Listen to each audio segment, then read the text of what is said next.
Быйылғы матбугат көне икеләтә бәйрәмгә әйләнде. Республика журналистлар берлегендә Татарстан журналистикасы һәм матбугатының ачык онлайн энциклопедиясе тәкъдим ителде.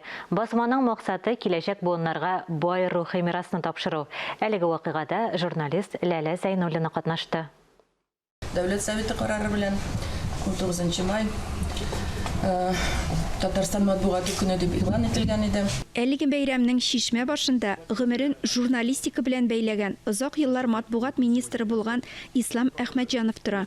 Ачык онлайн басмада Татарстан журналистикасы тарихы, танылган матбугат вәкилләре, баш мөхәррирләр турында язмалар урнаштырылган. Совет чоры газета журналлары, танылган дикторлар, телеоператорлар, хәзерге заман масс-медиа режиссерлар өчен урын бирелгән. Безнең журналистиканың тарихы да зур. Аның менә булган хәлләре дә зур. Төп мәсьәлә бу тарихны, татар журналистиканың, татар фикеренең тарихын җиткерергә киләчәк буыннарга. Бу зур эшнең башлыгына. Чөнки менә хәзер беренче этабын үткәрдек, аны хәзер эшләргә кирәк, аны тутырырга кирәк. Энциклопедия булдыру идеясе берничә ел элек туа. Әлеге хезмәт Татарстан фәннәр академиясының Татар энциклопедиясе институты белән бергә башкарыла. Журналистлар берлегенең инициативасы иде һәм аннан соң инде менә шу проект тормышка аша башлады, әкренләп.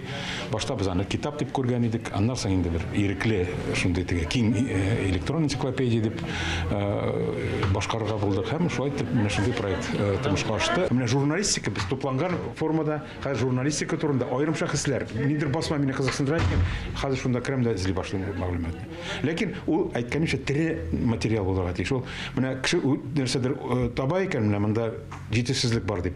Ул мөрәҗәгать итә ала, без аны киләчәктә бар материалны карыйбыз, ул фәнни яктан тикшерергә тиеш, объектив булырга тиеш, киләчәктә яңартылырга мөмкин. Сәләт оешмасының IT үзәге җитәкчесе Илнур Мөхәммәтҗанов Таджур рус сайтында энциклопедияның бүлекчәләрендә мәгълүматны ничек эзлисен дә аңлатты.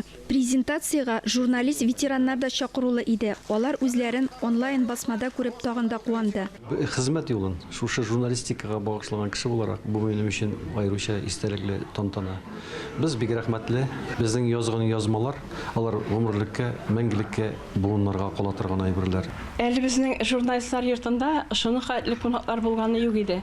Беренче тапкыр менә безнең районнардан да, Әгерҗедән дә, Ютазыдан да, Бөгелмәдән дә, Әлмәттән дә килеп җиткәннәр. Энциклопедияга бүген 386 мәкалә, 355 шәхес турында мәгълүмат кертелгән. Киләчәктә онлайн энциклопедияның махсус коллегиясын булдыру ниятләнә. Басма бүгенге журналистлар һәм публицистлар тормышындагы кызыклы фактлар белән даими тулыланып торачак. Ләлә Зәйнуллина, Александр Решеткин, Татарстан яңалыклары.